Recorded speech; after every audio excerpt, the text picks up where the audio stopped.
নমস্কার বন্ধুরা, আমার চ্যানেলে আমি আপনাদেরকে স্বাগত জানাই। আশা করছি আপনারা ভালো আছেন, সুস্থ আছেন। আমি আবারও চলে এসেছি আপনাদের কাছে বেশ কিছু ইউজফুল টিপস নিয়ে। আর এই টিপসগুলো আপনারা যদি ফলো করেন, সংসারের খরচ অনেকটাই কমে যাবে, সংসারের মুশকিল কাজ সহজ হয়ে যাবে। তাছাড়াও এই টিপসগুলো যদি আপনারা করেন, ফালতু খরচা হবে না। চলুন তাহলে দেখে নেওয়া যাক আজকের প্রথম টিপসটা। আমি এখানে নিয়েছি সিরাপের বোতল। বাচ্চাদের হোক কি বড়দের, কম বেশি কিন্তু আমাদের অনেকেরই বাড়িতে রয়েছে। তবে এমন কিছু সিরাপ থাকে যেগুলো দেখবেন আমাদের কিন্তু 1 থেকে 2 বার ব্যবহার করার পর রেখে দিতে হয়, পরবর্তী সময় প্রয়োজন হলে আমরা কিন্তু ব্যবহার করি।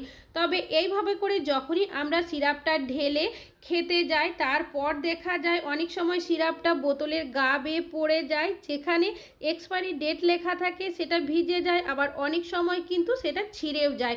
এর ফলে পরবর্তী সময় সিরাপ ব্যবহার করার আগে আমরা এক্সপায়ারি ডেটটা না বুঝতে পারার কারণে আমরা কিন্তু তখন এই সিরাপগুলো বাতিল করে দিই আর ব্যবহার করি না। তবে আপনারা যখনই নতুন সিরাপের বোতল কিনে নিয়ে আসবেন, নিয়ে নেবেন নেল পেন্ট। নেল পেন্টটাকে কি করবেন, যেখানে এক্সপায়ারি ডেট লেখা রয়েছে তার ওপরে এইভাবে করে লাগিয়ে দেবেন।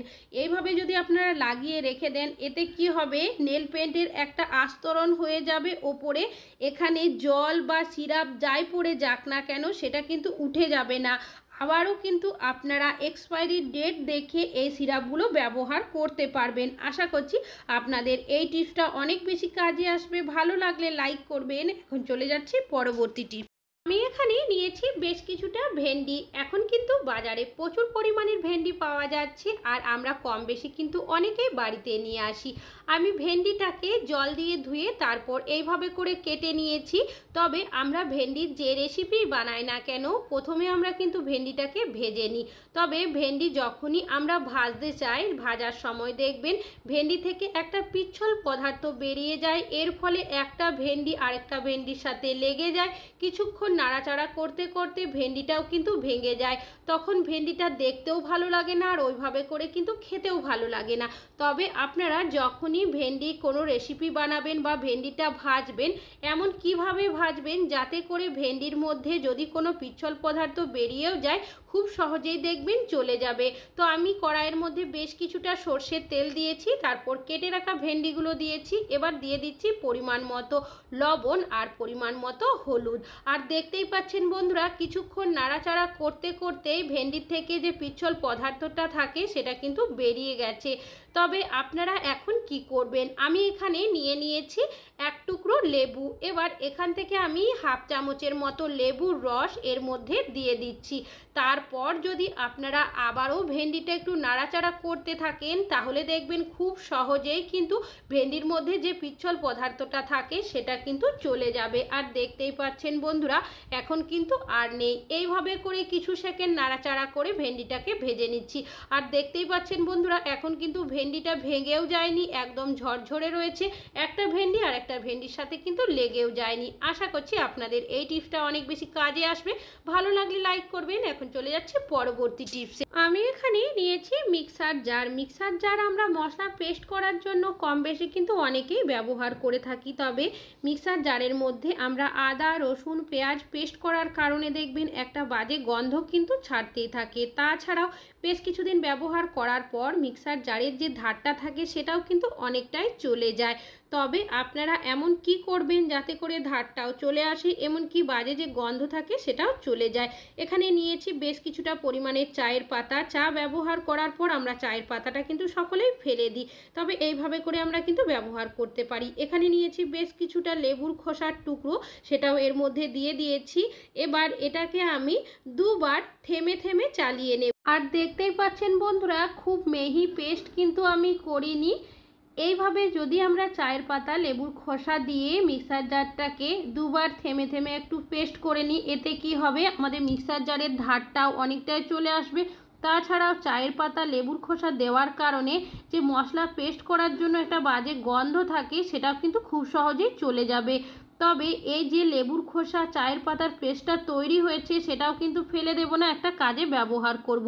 তো কি কাজে ব্যবহার করব সেটাও আপনাদের কাছে শেয়ার করব। তার আগে মিক্সার জারটাকে জল দিয়ে আমি ধুয়ে দেখিয়ে দিচ্ছি। আর দেখতেই পাচ্ছেন বন্ধুরা, এটা কিন্তু খুব ভালোভাবে পরিষ্কারও হয়ে গেছে, ধারটাও চলে এসছে আর গন্ধটাও চলে গেছে।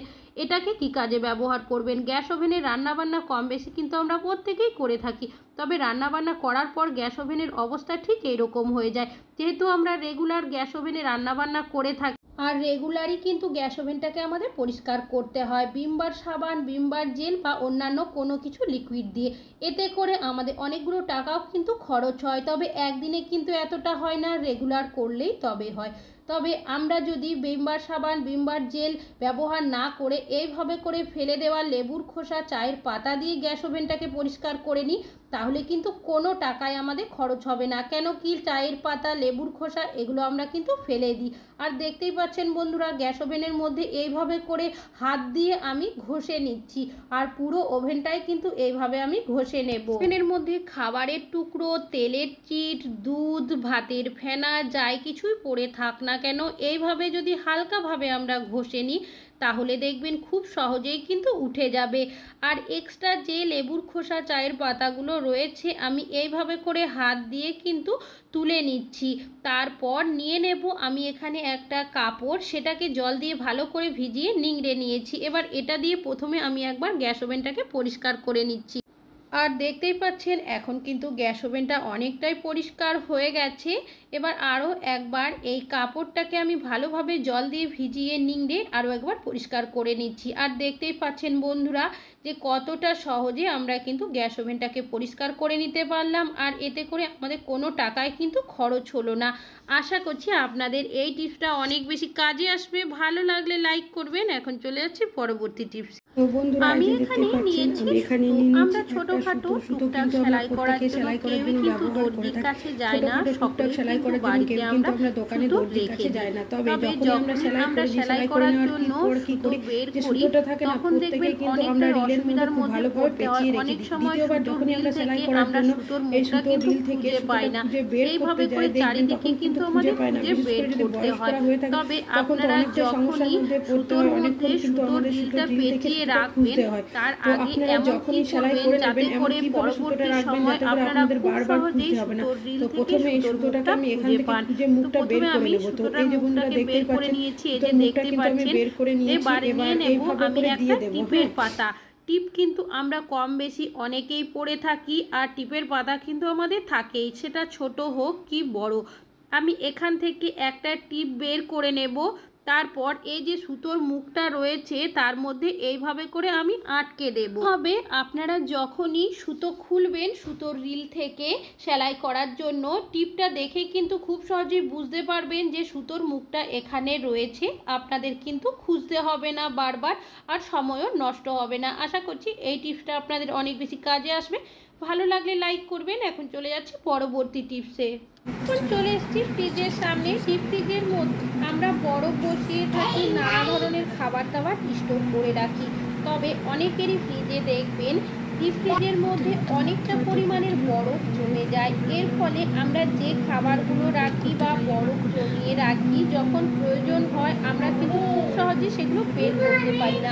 তাছাড়াও ডিপ ফ্রিজের মধ্যে অতিরিক্ত যদি বরফ জমে যায় সেক্ষেত্রে ইলেকট্রিক বিলও কিন্তু অনেকটাই বেশি পুড়ে। তবে আপনারা ডিপ ফ্রিজের মধ্যে যখনই কোনো কিছু রাখবেন এমন কি করে রাখবেন যাতে করে ডিপ ফ্রিজের মধ্যে অতিরিক্ত বরফ জমে যাবে না, তারই একটা টিপস আপনাদের কাছে আমি শেয়ার করছি, চলুন দেখে নেওয়া যায়। নিয়েছি সরিষার তেল। এখানে সরিষার তেলই নিতে হবে, একদম সামান্য পরিমাণে সরিষার তেল আমি এর মধ্যে দিয়েছি। এবার হাতের সাহায্যে এইভাবে করে পুরো জায়গাটার মধ্যে আমি লাগিয়ে নেব। আমরা যদি এইভাবে করে সরিষার তেল লাগিয়ে দিই, তারপর যদি আমরা ডিপ ফ্রিজের মধ্যে কোনো কিছু স্টোর করে রাখি বা বরফ জমিয়ে রাখি, তাহলে দেখবেন অতিরিক্ত মাত্রায় বরফ কিন্তু জমে যাবে না। যখনই আপনাদের যে জিনিসের প্রয়োজন হবে আপনারা কিন্তু বের করে নিতে পারবেন। তাছাড়াও অতিরিক্ত বরফ না জমার কারণে ইলেকট্রিক বিলও কিন্তু অনেকটাই কম পড়বে। আশা করছি আপনাদের এই টিপসটা অনেক বেশি কাজে আসবে। ভালো লাগলে লাইক করবেন। এখন চলে যাচ্ছে পরবর্তী। আমি এখানে 3টে আলু সেদ্ধ করে খোসাটা ছাড়িয়ে নিয়েছি। আমরা আলু কিন্তু কম বেশি নানা রান্নাবান্নাতে ব্যবহার করে থাকি, নানা ধরনের রেসিপি আমরা বানিয়ে থাকি। তবে আজ এমন একটা রেসিপি আপনাদের সাথে শেয়ার করব যেটা জানলে কিন্তু আপনারাও খুশি হয়ে যাবেন। আমি এখানে নিয়ে নিয়েছি একটা পাত্র আর নিয়ে নিয়েছি এখানে একটা গ্রেটার। এবার যে সেদ্ধ আলুগুলো রয়েছে আমি গ্রেটারের সাহায্যে এভাবে করে গ্রেট করে নেব। আপনারা চাইলে হাত দিয়ে বা কোনো ম্যাশার দিয়েও কিন্তু ম্যাশ করে নিতে পারেন। যদি গ্রেটারের সাহায্যে সেদ্ধ আলুটাকে আমরা গ্রেট করে নিই, এতে কি হবে, আলুর মধ্যে কোনো দানা দানা অংশ থাকবে না। দেখতেই পাচ্ছেন বন্ধুরা, 3টে আলুই কিন্তু আমি একইভাবে গ্রেট করে নিয়েছি। আর গ্রেটারের মধ্যে যেটুকু আলু লেগে রয়েছে হাতের সাহায্যে আমি এভাবে করে ছাড়িয়ে নিয়েছি। এবার এখানে আমি আরও বেশ কিছু উপকরণ দিয়ে দিচ্ছি। দিয়ে দিলাম সামান্য পরিমাণের জিরের গুঁড়ো, আর দিয়ে দিচ্ছি স্বাদ মতো লবণ, দিয়ে দিলাম সামান্য পরিমাণের লঙ্কার গুঁড়ো, এখানে কাঁচা লঙ্কা কুচিও ব্যবহার করতে পারেন, হাফ চামচের মতো গ্রেট করা আদা, দিয়ে দিলাম বেশ কিছুটা পরিমাণের ধনেপাতা না থাকলে স্কিপও করতে পারেন। দিয়ে দিচ্ছি 2 চামচের মতো ময়দা, এর জায়গায় আপনারা কর্নফ্লাওয়ার বা চালের গুঁড়ো ব্যবহার করতে পারেন।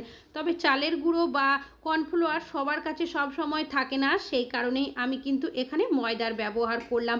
ময়দাটা এখানে বাইন্ডিংয়ের কাজ করবে। দেখতেই পাচ্ছেন আমি এইভাবে করে কিন্তু সব উপকরণগুলোকে মিশিয়ে নিচ্ছি। তো এখানে সেদ্ধ আলুর ব্যবহার করেছি, এটা কিন্তু অনেকটাই নরম হবে, আমাদের হাতের মধ্যে বা পাত্রের মধ্যে লেগে যাওয়ারও সম্ভাবনা থাকে, যার কারণে এখানে আমি সামান্য পরিমাণে সাদা তেল এর ওপরে দিয়েছি, বেশ কিছুটা হাতে দিয়েছি। এবার এইভাবে করে এই ডোটার মধ্যে মাখিয়ে নিচ্ছি। খুব ভালোভাবে যখন মাখিয়ে নেওয়া হয়ে যাবে, এখান থেকে আমি বেশ কিছুটা লেচি বানিয়ে নেব। আপনারা ছোট বড় আপনাদের পছন্দ অনুযায়ী বানিয়ে নেবেন। আমি মিডিয়াম সাইজের এইভাবে করে লেচিগুলো কেটে নিচ্ছি। তারপর লেচি কাটা হয়ে গেলে হাতের সাহায্যে আমি এরকম করে একটা শেপ দিয়ে দিচ্ছি। আপনারা আপনাদের পছন্দ অনুযায়ী যে কোনো শেপে বানিয়ে নিতে পারেন। দেখতেই পাচ্ছেন বন্ধুরা যে কাজটি আমি কিভাবে করে নিচ্ছি, একইভাবে কিন্তু বাকিগুলো বানিয়ে তারপর আপনাদেরকে দেখিয়ে দিচ্ছি। পাচ্ছেন বন্ধুরা, এটা কিন্তু আমি কাবাবের মতো করে নিয়েছি, সবগুলোই তৈরি হয়ে গেছে। অন্যদিকে গ্যাসের মধ্যে একটা তাওয়া গরম করতে বসিয়ে দিয়েছি। আপনারা এখানে কড়াইয়েরও ব্যবহার করতে পারেন, তবে আমি যেহেতু এখানে তেলের পরিমাণ একটু কম ব্যবহার করব, যার কারণে এখানে তাওয়ার ব্যবহার করেছি। এখানে 1.5 চামচের মতো সাদা তেল দিয়েছি। তেলটাকে তাওয়ার মধ্যে এইভাবে করে ছড়িয়ে দিচ্ছি। তেলটা যখন গরম হতে শুরু করবে তখনই আমি এর মধ্যে দিয়ে দেব যে কাবাবগুলো বানিয়ে রেখেছি সেগুলো। গ্যাসের ফ্লেমটাকে লো টু মিডিয়ামে রাখতে হবে, না হলে কিন্তু তলার সাইডটা পুড়ে যেতে পারে। আর দেখতেই পাচ্ছেন সবগুলো কিন্তু এইভাবে করে আমি দিয়ে দিয়েছি। খুন্তির সাহায্যে আমি এগুলো একটু ভালো করে সেট করে নিচ্ছি। এবার এইভাবে করে কিছু সেকেন্ড রাখার পর আমি এগুলোকে উল্টে নেব। যখনই আপনারা এগুলো উল্টাবেন একটু সাবধানে উল্টাতে হবে, কেন কি আলুর যেহেতু অনেকটাই নরম, ভেঙে যেতে পারে। দেখতেই পাচ্ছেন বন্ধুরা, এইভাবে করেই কিন্তু সব আলুর টিকিয়া বা কাবাব যেটাই বলেন না কেন আমি উল্টে দিয়েছি। একইভাবে উল্টে পাল্টে আমি এগুলো লাল করে ভেজে নিয়েছি। আর এখানে কিন্তু আমি আর তেলের ব্যবহার করিনি। আর দেখতেই পাচ্ছেন যে কতটা সুন্দর হয়েছে। এবার এইভাবে কিছু সেকেন্ড রাখার পর এখান থেকে আমি এই টিকিয়াগুলো তুলে নিচ্ছি। দেখতেই পাচ্ছেন বন্ধুরা, এই টিকিয়াগুলো একটা প্লেটের মধ্যে নিয়ে নিয়েছি। আপনারা চাইলে এইভাবে করেও খেতে পারেন, দুর্দান্ত খেতে লাগবে। তাছাড়া বিকেলে চায়ের সাথেও কিন্তু অসাধারণ খেতে লাগবে। তবে আমি এর মধ্যে আরও বেশ কিছু উপকরণ দিয়ে দিচ্ছি। এখানে আমি বেশ কিছুটা টক দই নিয়েছি, সেটাকে খুব ভালোভাবে ফেটিয়ে নিয়েছি। এই কাবাব বা টিকিয়ার ওপরে আমি এইভাবে করে বেশ কিছুটা দই দিয়ে দিচ্ছি। আপনারা চাইলে এখানে কিন্তু নাও ব্যবহার করতে পারেন, আমার কাছে ছিল তাই কিন্তু এখানে দিচ্ছি। তবে এখন দই কিন্তু মোটামুটি সব বাড়িতেই থাকে। আপনারা এখানে টমেটোর সসও কিন্তু ব্যবহার করতে পারেন। বেশ কিছুটা পরিমাণে তেঁতুলের চাটনি, তেঁতুলটাকে জল দিয়ে বেশ কিছুক্ষণ ভিজিয়ে রেখেছিলাম। তেঁতুলের যে জলটা থাকে সেটাকে আমি কড়াইয়ের মধ্যে দিয়ে এর মধ্যে একটুখানি লঙ্কা আর স্বাদ মতো লবণ চিনি দিয়ে একটু ঘন করে ফুটিয়ে নিয়েছি। তো আমি এইভাবে করে দিয়ে দিচ্ছি। আর এখানে দিয়ে দিচ্ছি বেশ কিছুটা গ্রিন চাটনি। এটার মধ্যে রয়েছে ধনে পাতা আর রয়েছে সামান্য পরিমাণের পুদিনা পাতা, কাঁচা লঙ্কা, সামান্য পরিমাণের লবণ চিনি দিয়ে মিক্সিতে ভালোভাবে পেস্ট করে নিয়েছি। এবার ওপর থেকে আমি দিয়ে দেব আরও বেশ কিছুটা পরিমাণে ঝুরি ভাজা। আপনাদের কাছে থাকলে দেবেন, না দিলেও কিন্তু অসুবিধা নেই। এই কাবাব বা টিকিয়াগুলো কিন্তু শুধুই খাওয়া যায়। তাছাড়াও টমেটোর সসের সাথেও সার্ভ করতে পারেন, এমনকি বিকেলে বিকেলে চায়ের সাথেও কিন্তু দুর্দান্ত লাগে খেতে। তাহলে বন্ধুরা, আপনাদের যখনই কোনো কিছু খেতে ইচ্ছা হবে, আপনারা কিন্তু এইভাবে করে সেদ্ধ আলু দিয়ে একটা রেসিপি বানিয়ে নিতে পারেন। আশা করছি আপনাদের এই টিপসটা অনেক বেশি কাজে আসবে। ভালো লাগলে লাইক করবেন। এখন চলে যাচ্ছি পরবর্তী। রান্না বান্না করার জন্য আমরা কিন্তু গ্যাসের সিলিন্ডারের কম বেশি প্রত্যেকেই ব্যবহার করে থাকি। তবে গ্যাসের সিলিন্ডারটা খালি হোক কি ভর্তি, একটা জায়গার মধ্যে বেশ কিছুদিন রাখলে দেখবেন মেঝের মধ্যে একটা জং বা মরচের দাগ পড়ে যায়। আর সেই জং বা মরচের দাগ কিন্তু খুব সহজেই যায় না, আমাদের অনেকটাই ঘষা মাজা করতে হয়, তবু দেখা যায় মেঝের মধ্যে দাগটা কিন্তু অনেক সময় থেকেই যায়। মেঝেটাও কিন্তু দেখতে একদমই ভালো লাগে না। তবে এই দাগটা আপনারা কিভাবে খুব সহজেই তুলে নেবেন, আমি এখানে নিয়ে নিয়েছি একটা পুরনো চিরুনি, আর এই চিরুনিটা কিন্তু আমি ব্যবহার করি না। আর নিয়ে নিয়েছি এখানে একটা স্ক্রাবারটা চিরুনির মধ্যে আমি এইভাবে করে দিয়ে দিচ্ছি। আর নিয়ে নিয়েছি রাবার ব্যান্ড দিয়ে এইভাবে করে চিরুনির সাথে স্ক্রাবারটা আটকে দিচ্ছি যাতে করে খুলে না যায়। আমি এখানে দুটো রাবার ব্যান্ড লাগিয়েছি, আপনারা একটাও ব্যবহার করতে পারেন। এবার এইভাবে করে কেনই ব্যবহার করবেন, আমি এই জং বা মরচেদের দাগটা রয়েছে তার মধ্যে দিয়ে দিচ্ছি বেশ কিছুটা পরিমাণের হারপিক ডাইরেক্ট হাত দেওয়া কিন্তু উচিত নয়। অনেকেরই দেখবেন হাতের মধ্যে র্যাশ বেরিয়ে যায় বা চুলকানি সৃষ্টি হয়ে যায়। অনেক ধরনের কেমিক্যাল থাকে এই হারপিকের মধ্যে, যার কারণে এইভাবে করে কিন্তু চিরুনির ব্যবহার করেছি।